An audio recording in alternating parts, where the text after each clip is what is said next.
Backward design. To design courses, we use an approach called backward design that, like QM, also has alignment as a core tenet.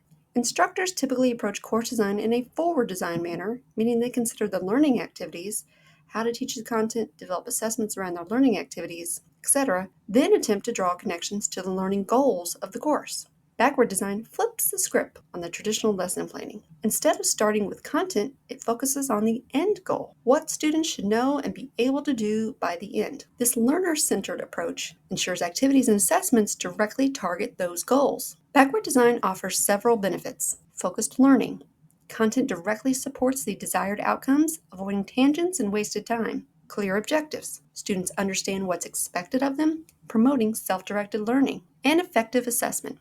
Assessments accurately measure student learning, not just memorization. The backward design process has 3 stages. First, identify desired results. In this stage, you define the big ideas and skills students will gain. Ask yourself, what knowledge should they retain? What problem should they solve? Second, determine acceptable evidence. In this stage, you answer the question, how will you demonstrate student mastery? This involves crafting clear assessments that align with the desired results. For example, are there essays showcasing critical thinking or projects demonstrating practical application? The third and final stage is to plan learning experiences and instruction. Now you design engaging activities that prepare students for the assessments. These activities should actively involve students with the content, not just passively absorb it. Let's dig a little deeper into alignment. In course design, the alignment refers to how well all the different elements of your course work together to achieve the learning goals. It's like ensuring all the pieces of a puzzle fit seamlessly to create a clear picture. Here's an example of alignment. You will notice that the learning activities and assessments clearly indicate how they are aligned to the module level outcomes.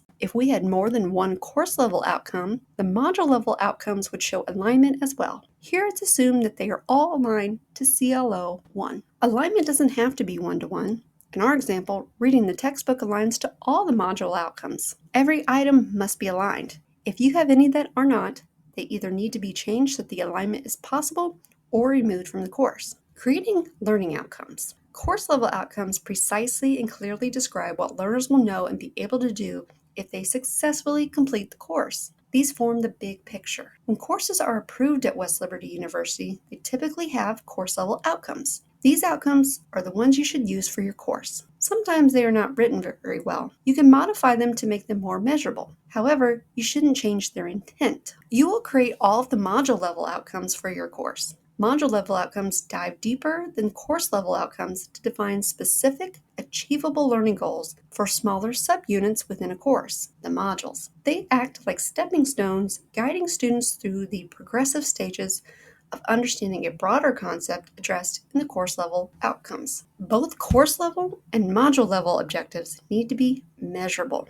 Benjamin Bloom created a taxonomy of measurable verbs, organized into different levels of complexity to help us describe and classify observable knowledge, skills, attitudes, behaviors, and abilities. The idea behind Bloom's taxonomy is that learning is hierarchical. Lower level skills like remembering and understanding are the foundation for higher level skills like analyzing and creating. Effective teaching should aim to develop students' abilities across all levels of the taxonomy. There are many infographics for Bloom's taxonomy. The verbs are generally consistent, but you'll find some slight differences from one to another. We will provide you with 2, one in this course and another in your Google Drive folder. You can choose whichever one you like best. A few tips for selecting verbs. Choose a Bloom's level that best reflects the complexity of the learning. Steer clear of verbs that are too vague or open-ended like know, believe, understand, learn, appreciate, enjoy, and reflect. Generally, these are not measurable. Please double-check outcomes taken from a textbook. Often, they are not written very well and use verbs that are not measurable.